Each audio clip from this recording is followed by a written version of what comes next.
ہمارے ہاں تسبیحات پڑھ لی جاتی ہیں اگر کبھی موقع ملے، لیکن وہ خاص انہماک، وہ خاص شوق، وہ خاص ذوق اللہ تبارک و تعالیٰ کی عبادت کا، ایک ہوتا ہے نماز پڑھنا، ایک ہوتا ہے اہتمام کے ساتھ نماز پڑھنا، یعنی ذرا وقت پہ اٹھنا، ذرا صحیح کر کے وضو کرنا، ذرا شوق سے مصلی بچھانا۔ ایک ہوتا ہے تسبیح پڑھ لینا، اور ایک ہوتا ہے ذرا تھوڑا سا نا شوق کے ساتھ اللہ کو یاد کرنا۔ آپ کبھی جو میں نے آیہ کریمہ پڑھی اس کی آپ شان نزول دیکھیں، نبی کریم صلی اللہ تعالی علیہ وسلم کے نا کچھ صحابہ اللہ کی محبت کے شوق میں حضور کی بارگاہ میں حاضر ہوئے، اور انہوں نے آ کے عرض پتہ کیا کیا، عرض کرنے لگے یا رسول اللہ صلی اللہ تعالی علیہ وسلم سالوں بیت گئے ہیں سجدے کرتے ہوئے، حضور سالوں بیت گئے ہیں تسبیح پڑھتے ہوئے، سالوں بیت گئے کہتے ہوئے کہ سبحان اللہ وہ پاک ہے، ہمیں سالوں بیت گئے یہ کہتے ہوئے کہ اللہ اکبر وہی سب سے بڑا ہے، سالوں بیت گئے کہتے ہوئے کہ الحمدللہ ساری تعریفیں اللہ کے لیے، سالوں بیت گئے اس کی تسبیح کرتے، تحلیل کرتے، تکبیر کہتے۔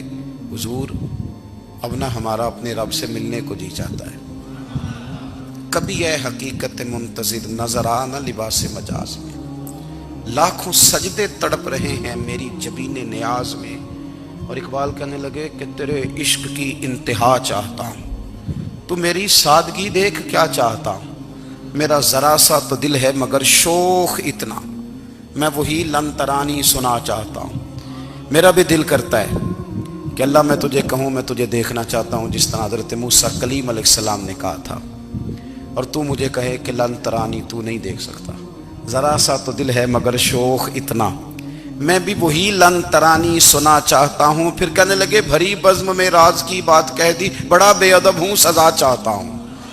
دیکھو سب لوگوں کے بیچ ہی میں نے یہ کہہ دیا۔